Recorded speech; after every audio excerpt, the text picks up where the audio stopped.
I have some new favorite decorations to share with you, inspired by walking the land at our new studio on Maker Farm. I love spending time outdoors. It can be a great break from the everyday, especially at busy times like these. I love relaxing and meeting our new neighbors, like the bees working hard, the animals playing, and the birds soaring.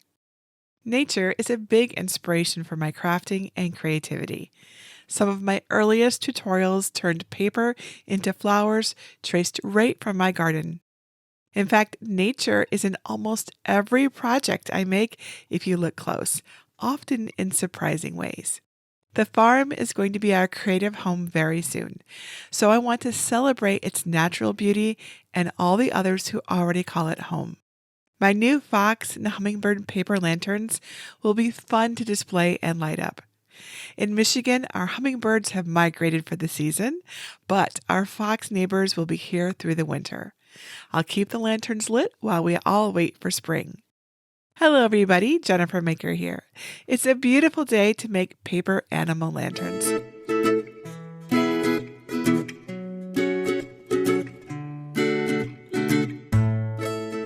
You can find the materials and tools I recommend below or over at JenniferMaker.com/650.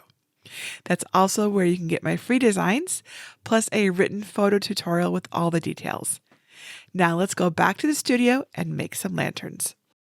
Both the hummingbird and the fox designs use a similar assembly process, but I'll show you all the steps with my fox friend. If you need any guidance on preparing and cutting your lantern pieces using a Cricut cutting machine, I have detailed instructions for that later in this video. For now, let's skip to the assembly to bring our new friend to life. Assemble your fox lantern.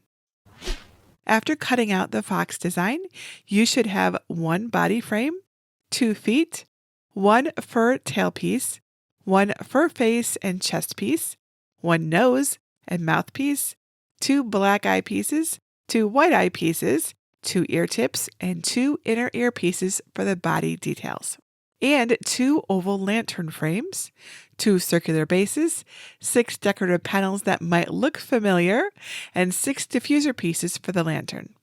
It's easier to add details while the frames are flat, so lay the body piece face up with the tail on the left.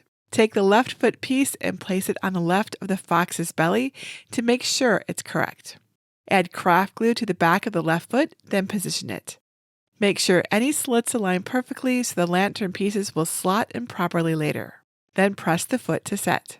Add the right foot on the other side and make sure to keep the slits aligned. Then arrange the tail fur piece, keeping the smooth edges of the fur flush with the edges of the frame's tail. And then apply craft glue to the back of the tail fur and adhere it to the body frame. Next, apply craft glue to the back of the face and chest piece. Adhere it using the cheek tufts and chest slit for reference so they line up. Glue one side of the nose and small mouth lines, then place it so the nose is mostly on the orange above the chest piece. The mouth goes on top of the white chest piece to make his foxy snout. Next, glue the black ear tips in place, making sure they match the orange edges. Then glue the white ear tufts so their outer curves mimic the ear shape, and the large points are at the bottom of the black details. The layered eyes create white highlights, so make sure they're looking the same way. Use a little glue to adhere the eyes layers correctly. Now, eye position is important to make a recognizable animal, so remember that a fox's eyes should be even and close to his snout. The body frame is done. Isn't he cute? Next, take the 2 plain frame pieces and slot them together, one inside the other. Gently fold the plain pieces flat against each other, then slot them into the body frame. Unfold the plain pieces and stand the constructed frame upright. Insert the solid top base pieces 6 outer slits into the 3 frame pieces top slits. Curve the inner frame slightly if needed to fit them into the top base pieces slits. Next, take the bottom base, which has a hole in the center for light access. Insert the bottom base pieces 6 outer slits into the 3 frame pieces bottom slits. Since the panel's pattern looks the same no matter which way it faces, either end of the panel can be the top or bottom. Each panel has a tab at the top and bottom, and each tab has two smaller pieces, which we'll call wings. So take your first panel piece and fold back the top tab's two wings along the vertical crease lines. Then do the same for the bottom. If you're using the vellum diffuser pieces, insert one onto the back of your folded panel using the wings to hold it in place. Prepare your 5 remaining panels and diffusers the same way. With the fox facing you, take a white panel and fold the wings down to the vellum or the back. Now the tab will fit into the front center slot in the frame's top base. Then secure the bottom tab to the bottom base and unfold the wings to lock the tabs in place. Repeat this process to insert the other 2 white front panels to make his belly, one on the left and then one on the right. Now rotate the body frame so the back side is facing you. Add 2 of the orange back panels, slotting in the tabs and locking them in place the same as you did for the white front pieces. Before we add the last panel, we need the lights. Flip the switch on your tea light to make sure it works. Then, assuming it works, insert it into your lantern. Or if you're using the fairy lights, check the battery pack and remove any protective tabs.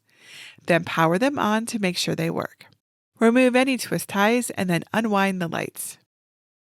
Loosely wrap the lights wire around your fingers to make a coil to evenly distribute the lights. Place the coil of lights and the battery pack inside the lantern. Then position the lights so their power switch is easily accessible via the openings in the bottom of the lantern. Once the lights are in place, insert the last orange back panel. You now have an adorable paper fox lantern to show off. Details for cutting on a Cricut cutting machine. If you're not sure how to cut out the lantern pieces, let me show you how to do it using a Cricut cutting machine. First, download my free paper animal lantern designs at JenniferMaker.com/650. You can either download right from that link by saving the project, or download from my entire free design collection. To find it, look for Libraries in the red bar at the top, and then click either Get a Password if you don't yet have one, or click Enter the library. Search the page for design number 650 and click the link to download the designs. If you're not sure how to do this, visit JenniferMaker.com/SVGs to learn how to download and unzip files. In the SVG folder, you'll find score and no score versions for my Fox and Hummingbird lanterns to cut on a cutting machine. Score versions use a scoring tool to make creases, while the no-score versions can be used without a scoring tool, or if you just prefer to have dashed cut lines instead. There is also a DXF folder with cut files, and a PDF folder with versions that you can print and cut by hand. Here is how the score version of the Fox design looks on my canvas in Cricut Design Space. I like to score creases on my lanterns because it lets less light escape out on the edges. Ungroup the design to make the elements easier to work with. I always recommend ungrouping because files usually come in grouped. If you don't want to cut the diffuser pieces, no worries. Just find the 6 gray shapes in the Layers panel and delete them. I'm going to keep them, so I'll click Undo. If you're using the no score version, you are all ready to cut. But if you're using the score version like I am, there are still 6 grouped layers, each indicated by a small arrow in the Layers panel. We need to adjust these so the panel tabs score correctly. In the Layers panel, find the first group and click the arrow to expand it. Select the top layer with the solid lines. I make my score lines red, so check the color box to confirm that it's red. Then change its operation to score so the Cricut knows to make the crease lines. Next, click the group layer with the arrow to select both layers. Then click Attach to keep the crease lines with your cut shape. Repeat this process for the 5 remaining groups of panels, changing the lines to score and attaching them to their cut shape. And that's it, your project is now ready to cut. Make sure the correct machine is selected in the top right, and then click Make. On the Prepare screen, make sure the correct material size is selected for your materials. I used 12 by 12 inches for my cardstock mats and changed the vellum mats to 8.5 by 11 inches to match my material. Select the first mat so it loads first and click Continue. On the Make screen, I used the medium cardstock setting with more pressure for my 80-pound cardstock. If your mat has score lines, follow the screen prompts to select and add your scoring tool. I like to click Edit Tools and select the scoring stylus to load both the scoring tool and the blade at the same time. Or you can select the scoring wheel and switch tools when prompted. Click Apply to close the Edit Tools window. Place your first mat's material face up on a green standard grip machine mat, and use a brayer to make sure it's fully adhered. Check that your premium fine-point blade is clean and in the clamp, and then press the flashing load button to load your prepared mat into your Cricut. And then press that flashing middle button to begin cutting. When it's finished cutting, don't unload the mat right away. Instead, gently lift a corner to make sure the material is cut all the way through. If it isn't, press that middle button again to make the same cuts in the same spots. When the cuts are complete, unload the mat, flip it over onto your work surface, and gently roll the mat back to release your material without curling or ripping. If you have any issues with your cuts, check out my tips over at JenniferMaker.com/cleanercuts. I also recommend you use a spatula to help lift delicate pieces off the mat and a weeding tool to gently pop out any cutouts that stick to the design. Use a scraper to remove any small cutouts that remain on the machine mat because if you leave them there, they can mess with your next cuts. When you get to your diffuser mat, adjust the material settings to vellum with more pressure. This time, place your vellum face up on a blue light grip machine mat, since this mat works better with the thin, delicate material. Then follow the same process to cut your pieces. Now you're ready to assemble. Just follow my steps from earlier in this video to put it all together. Customize it.